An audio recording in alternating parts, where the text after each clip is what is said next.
আবু সাইদ আমার সন্তান, আমার সন্তানের বুকে গুলি লেগেছে।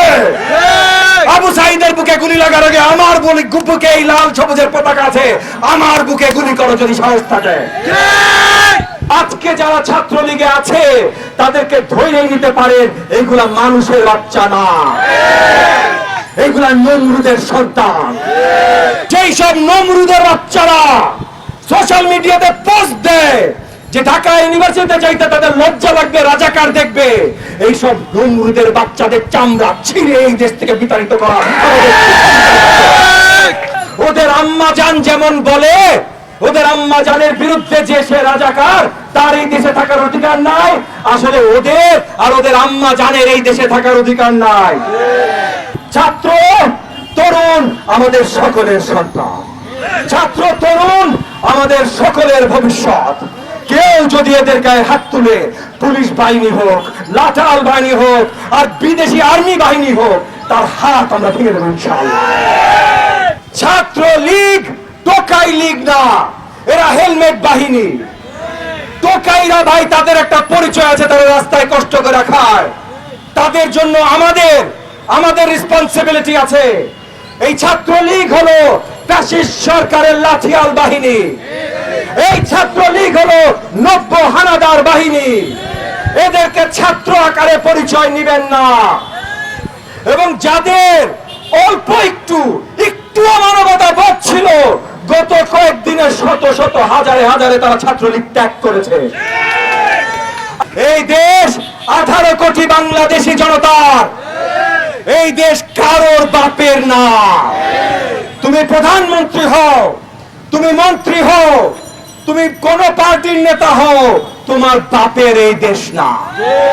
আমরা সবাই এই দেশের জন্য কাজ করি, এই দেশের জনতার জন্য কাজ করি, কোন এক পরিবারের জন্য কাজ করি না।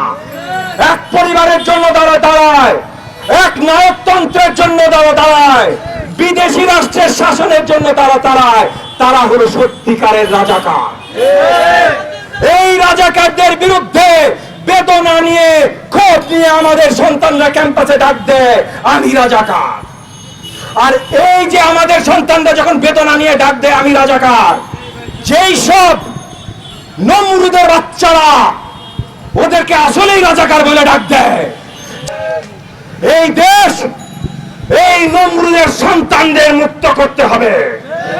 এই দেশ থেকে এইসব আসল রাজাকারদের বের করতে হবে। আমরা সবাই একত্রিত হয়ে দাঁড়াচ্ছি। আজকে গণ অধিকার পরিষদ, এবি পার্টি, এনডিএম, বিএনপির নেতৃত্ব আছেন, আমরা সবাই এক হয়েছি। আমি তবু আবার জোর গলায় আহ্বান জানাবো বিএনপি সহ সকল রাজনৈতিক দলকে, মুখের কথা না, আপনাদের ছাত্র সংগঠনের কথা না, পুরোপুরি সবাই মাঠে নাইমা আসেন, ওপেন মাঠে নাইমা আসেন। কারণ এখন নেতৃত্বের কথা ভুইলা যান, মঞ্জু ভাই বলেছে, কিন্তু আমি তাও মানি না ভাই। আমি শুধু একটা জিনিস মানি, আর কোনো কথা মানি না, কোনো কিচ্ছু মানি না।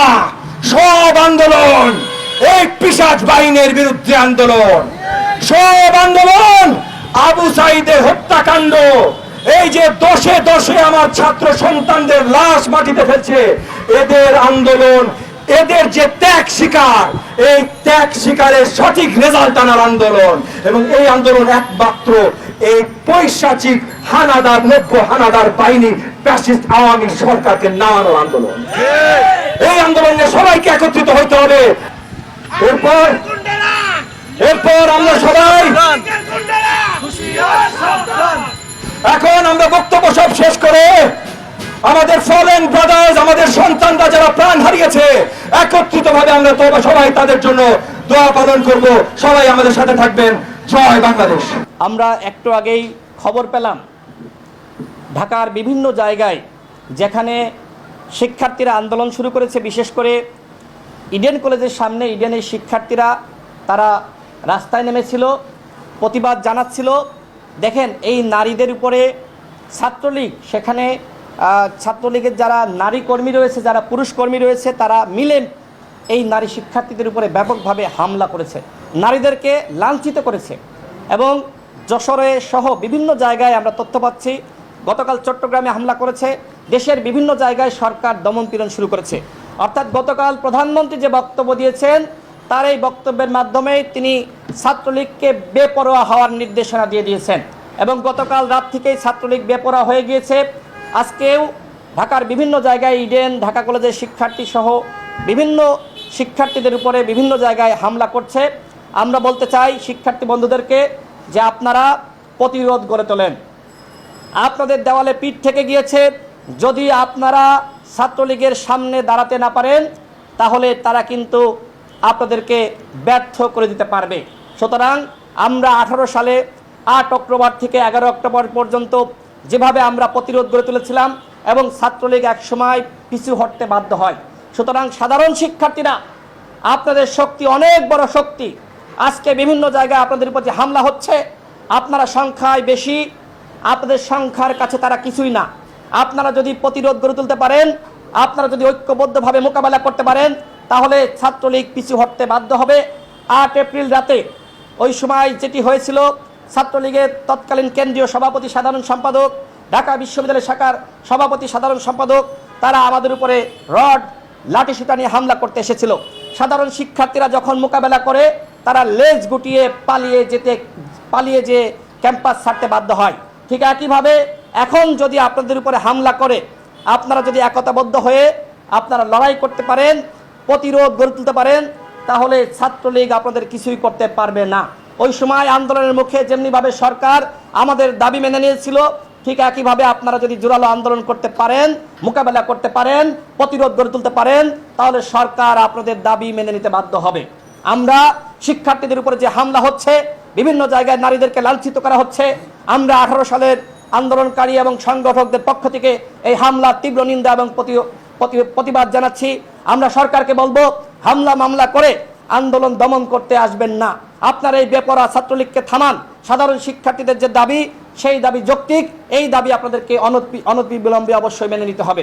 ধন্যবাদ সকলকে।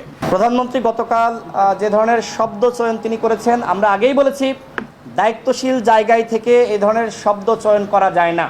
তিনি বলেছেন যে তিনি রাগ ক্ষোভের বশীভূত হয়ে 2018 সালে সিদ্ধান্ত নিয়েছেন। আমার মনে হয় যে গতকালও তিনি রাগ এবং ক্ষোভের বশীভূত হয়ে এই বক্তব্য দিয়েছেন, যে কারণে আমরা বলছি যে আপনি আপনার এই বক্তব্য প্রত্যাহার করেন এবং আমরা যে আন্দোলন ছাত্ররা করছে, আমরা যে আন্দোলন করেছিলাম সেই আন্দোলনের যৌক্তিকতা রয়েছে, এই দাবি আপনারা অনতিবিলম্বে মেনে নেন।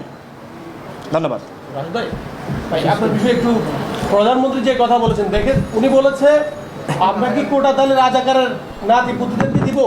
আপনাদের কাছে, আপনাদের মাধ্যমে প্রধানমন্ত্রীর কাছে প্রশ্ন রাখতে চাই, মুক্তিযুদ্ধে যুদ্ধ করেছে 2 লাখ, কিন্তু শহীদ হয়েছে কয় লাখ? 2 লাখ মানুষের জন্য এখন কোটা আছে, কিন্তু শহীদ হয়েছে 30 লাখ। তাহলে 30 লাখের নাতিপুতি, 30 লাখের যে সন্তান, যে আত্মীয়, তারাও কি রাজাকারের সন্তান কিনা, রাজাকারের নাতিপুতি কিনা? তারাও এই বক্তব্যটা প্রধানমন্ত্রীর কাছে, তাদের গোষ্ঠীর যে সদস্যরা আছে শহীদদের 30 লাখ, তারাও কি নাতিপুতি কিনা? আপনারা যেহেতু আসছেন